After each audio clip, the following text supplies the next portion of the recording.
what do you make over the argument whether or not a pro-Palestine demonstration should be allowed to proceed at the Opera House this weekend? How have you seen that argument? Sure, James. Well, I'm very much of the view that these protest marches should be stopped.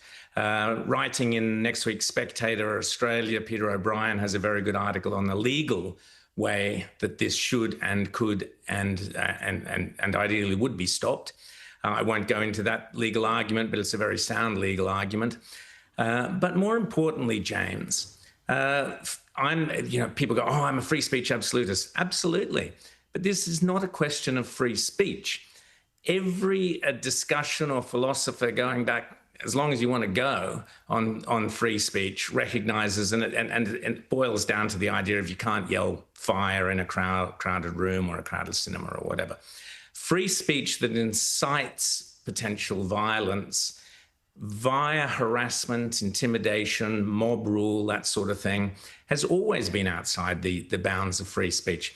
What we are seeing with these pro-Palestinian marches, and I think actually calling them pro-Palestinians now a nonsense. These are anti-Jewish marches. Yeah. They are Jewish hate marches. Now, everyone on the left gets very agitated by the idea of misgendering someone or the wrong pronoun as being hate speeches. But this is hate marches.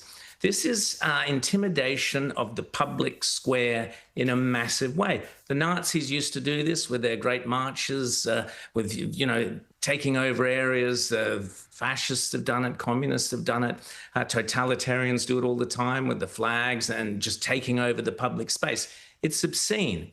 And we've got to a point now where people are legitimately scared, particularly Jewish Australians, but not only Jewish Australians.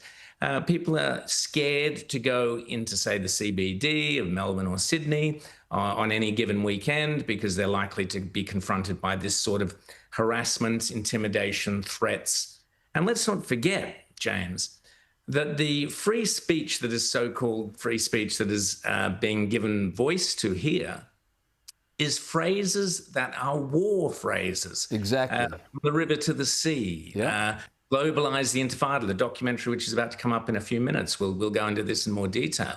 But if you had, during World War II, you would not have had large crowds of Germans or Japanese being allowed to protest on the streets of Sydney, calling out phrases about the emperor or whatever. Any civilized democratic society recognizes that, and Edmund Barton said it best. He said that your first loyalty must be to Australia. If you're coming to this country, we welcome you with open arms, but your first loyalty must be to this country. And the concept of assimilation is absolutely critical.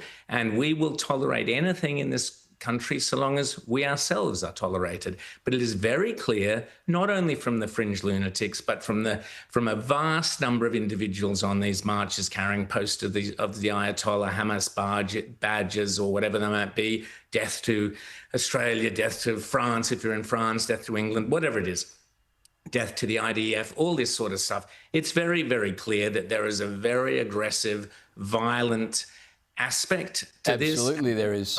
Free speech is about, James. Rowan, let me just show you some vision that's been released by police of the culprits responsible for the pro-Hamas messages on billboards. They've just released some vision. Have a look.